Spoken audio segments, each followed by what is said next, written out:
Hello guys, in this video we will look at some common DDoS indicators and I'll also give a practical demonstration of how to detect them in Splunk. So the first one is high request rate. यहाँ पे high request rate का मतलब है कि एक ही IP से thousands of request server पे send हो रही हैं, जिससे क्या होता है सर्वर के रिसोर्सेज पे लोड बढ़ता है एंड वो डाउन होते हैं। For example login page, attacker क्या करेगा, अटैकर डिफरेंट डिफरेंट आईपी से थाउजेंड ऑफ रिक्वेस्ट इस पेज पे भेजेगा, जिससे क्या होगा सर्वर पे लोड भरेगा और लॉगिन पेज डाउन हो जाएगा।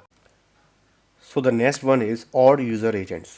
Unusual or tool-based user agents often indicate automated script or bot instead of real browsers. मतलब नॉर्मल जो ब्राउज़र्स के अलावा, मतलब मीनिंग क्रोम, फायरफॉक्स के अलावा कोई और यूज़र एजेंट दिखता है, शो हो रहा है, जैसे मान लीजिए कर्ल और पाइथन कोई, तो इसका मतलब है अटैकर यूजेस टूल्स और script to automate the request. वो ऑटोमेशन स्क्रिप्ट यूज़ कर रहा है अपनी आइडेंटिटी को हाइड करने के लिए और रिक्वेस्ट को ऑटोमेट करने के लिए।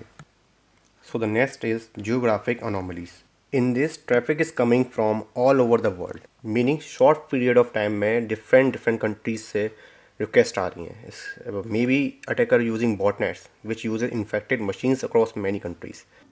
So the next is burst timestamp. इसमें क्या होता है, इसमें बहुत सारी रिक्वेस्ट जो होती हैं वो exactly सेम सेकेंड में अराइव होती हुई दिखती हैं। जैसे for example 50 request in 1 second which is too fast, like human cannot click that fast, so maybe bots sending the request in batches.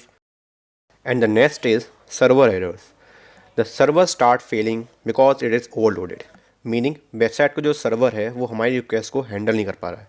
For example logs में हमें 503 स्टेटस कोड देखने को मिलेंगे which refers to service unavailable. Logic abuse, malicious parameters force heavy processing and slow down और crash the application. इसमें attacker application के logic को abuse करके उसको ब्रेक करने की कोशिश करता है। फॉर एग्जांपल ये रिक्वेस्ट सिंटेक्स वाइज सही है, बट इसमें अटैकर सर्वर से large amount of data return कराने की कोशिश कर रहा है, जिससे सीपीयू पे लोड भरेगा, मेमोरी हाई, डेटाबेस ओवरलोड, जिससे क्या होगा, अल्टीमेटली रेस्पॉन्स स्लो होगा और एप्लीकेशन डाउन होगी। Now that we understand the theory, let's move to the practical part. I am going to demonstrate how a DDoS attack can be detected in a SIM tool using Splunk. In this demo, I'll focus on 4 key indicators: high request rate, odd user agents, burst timestamp, and server errors. So for this demonstration, I am using sample access log file. So now let's add these logs into Splunk.